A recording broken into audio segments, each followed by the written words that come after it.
एक तरफ जहां मालदीव और चीन आपस में मिलकर भारत की टांग खींचने में लगे हुए हैं, वहीं दूसरी तरफ भारत कुछ ऐसे प्रोजेक्ट पर काम कर रहा है जिससे चीन की इकोनॉमी भी जल्द ही पीछे हटने वाली है।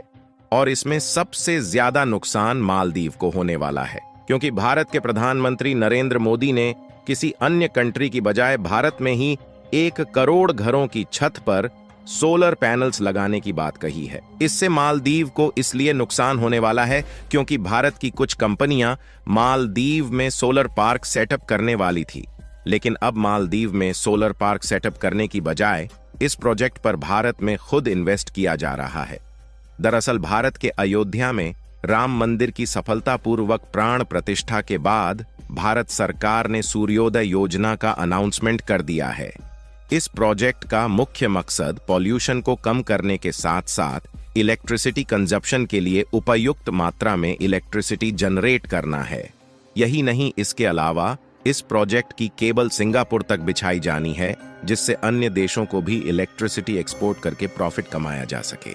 भारत के 1 करोड़ घरों की छत पर सोलर पैनल्स लगाने के बाद एक बड़ी मात्रा में इलेक्ट्रिसिटी प्रोड्यूस होगी और इस तरह की रिन्यूएबल एनर्जी का यूज करके पॉल्यूशन को कम किया जा सकेगा। पूरी अपडेट क्या है इस वीडियो में समझते हैं और आपको यह भी बताएंगे कि चीन की गोदी में बैठे मालदीव को इस प्रोजेक्ट से किस तरह का झटका लगने वाला है। लेकिन आगे बढ़ने से पहले इस वीडियो को एक लाइक करके चैनल को सब्सक्राइब जरूर कीजिएगा, जिससे हमारे चैनल की नई वीडियो सबसे पहले आपको मिल सके। दरअसल मेन खबर यह है कि इस समय भारत में जिस तेजी के साथ इलेक्ट्रिसिटी की रिक्वायरमेंट बढ़ रही है, उसके लिए भारत को अन्य देशों से भी इलेक्ट्रिसिटी इंपोर्ट करना पड़ रहा है। और अभी हाल ही में कुछ दिनों पहले जब भारत के विदेश मंत्री एस जयशंकर प्रसाद नेपाल के दौरे पर गए हुए थे, तो नेपाल से 10,000 मेगावाट बिजली 10 सालों तक इंपोर्ट करने की डील को फाइनलाइज किया गया।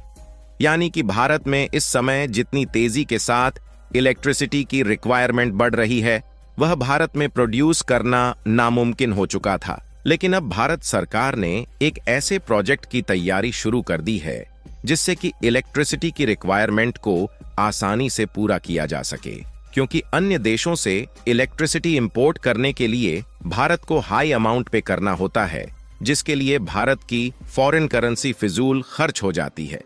और अब भारत की इलेक्ट्रिसिटी कंज्यूम को पूरा करने और इलेक्ट्रिसिटी अन्य कंट्रीज को एक्सपोर्ट करके प्रॉफिट कमाने के लिए भारत ने एक नए कदम को आगे बढ़ा दिया है। और जिस प्रोजेक्ट की तैयारी शुरू हो रही है, उस प्रोजेक्ट का नाम सूर्योदय योजना रखा गया है, जिसमें भारत की बड़ी बड़ी कंपनियां इन्वेस्ट करके भारत के लगभग 1 करोड़ घरों में छत के ऊपर सोलर पैनल को सेटअप करेंगी। और इस प्रोजेक्ट को सेटअप करने के लिए लगभग 25,000 करोड़ रुपए का निवेश किया जा रहा है, जिसमें टाटा पावर, वारी सोलर एनर्जी और बोरोसिल रिन्यूएबल जैसी दिग्गज कंपनियां पार्टिसिपेट कर रही हैं।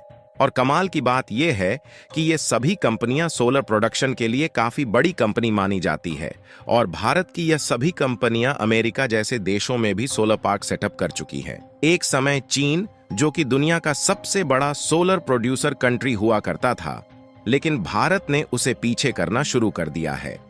यदि इस समय ग्लोबली देखा जाए तो अमेरिका जैसे डेवलप्ड देशों ने चीन की सोलर सेल्स कंपनियों को बाहर निकाल दिया है और वहां पर भारत को जगह मिलना शुरू हो चुकी है। और भारत में सूर्योदय योजना का इंफ्रास्ट्रक्चर पूरी तरह से तैयार हो जाने के बाद हम दूसरे देशों को भी इलेक्ट्रिसिटी एक्सपोर्ट करने वाले हैं। और इससे मालदीव को इसलिए नुकसान होने वाला है क्योंकि पिछले साल यानी कि 2023 की शुरुआत में मालदीव और भारत के बीच एक डील फाइनल हुई थी, जिसमें भारत ने मालदीव में फ्लोटिंग सोलर पार्क को बनाने की बात कही थी। भारत के द्वारा सेटअप किए जाने वाले इस फ्लोटिंग सोलर पार्क की खास बात यह थी कि इससे मालदीव में इलेक्ट्रिसिटी जनरेटर के उपयोग को कम किया जा सकता था। हालांकि इस प्रोजेक्ट पर भारत की 2 कंपनियां ताज एक्सकोटिका और इस्पा ने ज्वाइंट वेंचर में काम करना शुरू कर चुकी थी। लेकिन जब भारत और मालदीव के विवाद बढ़ते गए तो भारत ने इस प्रोजेक्ट को मालदीव में न लगाने का फैसला लिया और इसके लिए समुद्र के नीचे जो केबल बिछाई जा चुकी थी, भारत ने अब उसको रिकवर करना शुरू कर दिया है। और इस इन्वेस्टमेंट से इसी प्रोजेक्ट को अब भारत में सेटअप किया जाएगा। इसके अलावा कुछ इन्वेस्टमेंट प्लान लक्षद्वीप के लिए भी तैयार किया जा रहा है, जिससे मालदीव के बजाय लक्षद्वीप को अच्छा टूरिस्ट सेक्टर बनाने के लिए वहां पर उपयुक्त मात्रा में इलेक्ट्रिसिटी प्रोड्यूस की जा सके। इसीलिए चीन की गोदी में जा बैठा मालदीव अपने आप को बहुत सुरक्षित मान रहा है। लेकिन अभी भी शायद मालदीव को इस बात का अंदाजा नहीं है कि भारत की इकोनॉमी जल्द ही चीन की इकोनॉमी को बीट करने वाली है, क्योंकि भारत ने जिस तेजी के साथ रिन्यूएबल एनर्जी पर वर्क करना शुरू किया है, उससे यूएई, यूनाइटेड स्टेट और कनाडा जैसे देश, जो कि पहले चीन को अपने प्रोजेक्ट सौंप रहे थे, लेकिन अब उन्होंने इस प्रोजेक्ट को भारत की कंपनियां को देना शुरू कर दिया है। ऐसा इसलिए क्योंकि भारत की कंपनियां क्वालिटी के साथ किसी प्रकार की कॉम्प्रोमाइजेशन नहीं करती, और इस समय जिस तेजी के साथ भारत की इकोनॉमी आगे बढ़ रही है, उससे चीन जैसे बड़े बड़े देश जल्द ही पीछे हटने वाले हैं। साथ ही मालदीव को चीन से हाथ मिलाने का अंजाम भी जल्द ही पता चल जाएगा।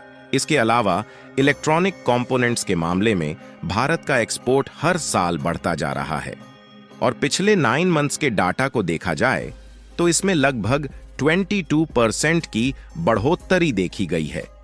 यानी कि अभी तक चाइनीज इलेक्ट्रॉनिक कंपोनेंट जो ग्लोबल मार्केट पर कब्जा किए हुए थे, अब इंडियन कंपनी रिप्लेस करना शुरू कर चुकी है। और बिजनेस स्टैंडर्ड की एक रिपोर्ट के मुताबिक इलेक्ट्रॉनिक्स एक्सपोर्ट $20 बिलियन के पार जा चुकी है। यानी कि जिस तेजी के साथ भारत के इलेक्ट्रॉनिक कंपोनेंट्स का एक्सपोर्ट बढ़ रहा है, वह भारत की इकोनॉमी के लिए मील का पत्थर साबित हो रहा है। और कमाल की बात यह है कि इलेक्ट्रॉनिक्स एक्सपोर्ट में केवल 52% स्मार्टफोन का कंट्रीब्यूशन है।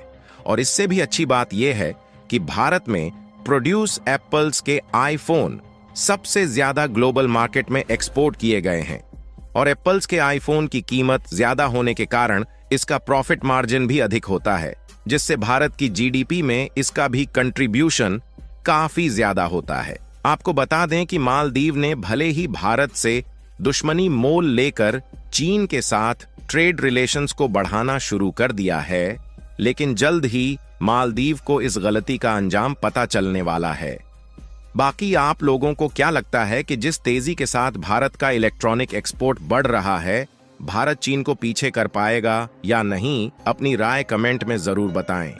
मालदीव के खिलाफ भारत के इस शानदार कदम के लिए वीडियो को एक लाइक जरूर कर दीजिए, और अपने मित्रों तक इस वीडियो को शेयर करें ताकि उन्हें भी जानकारी मिल सके।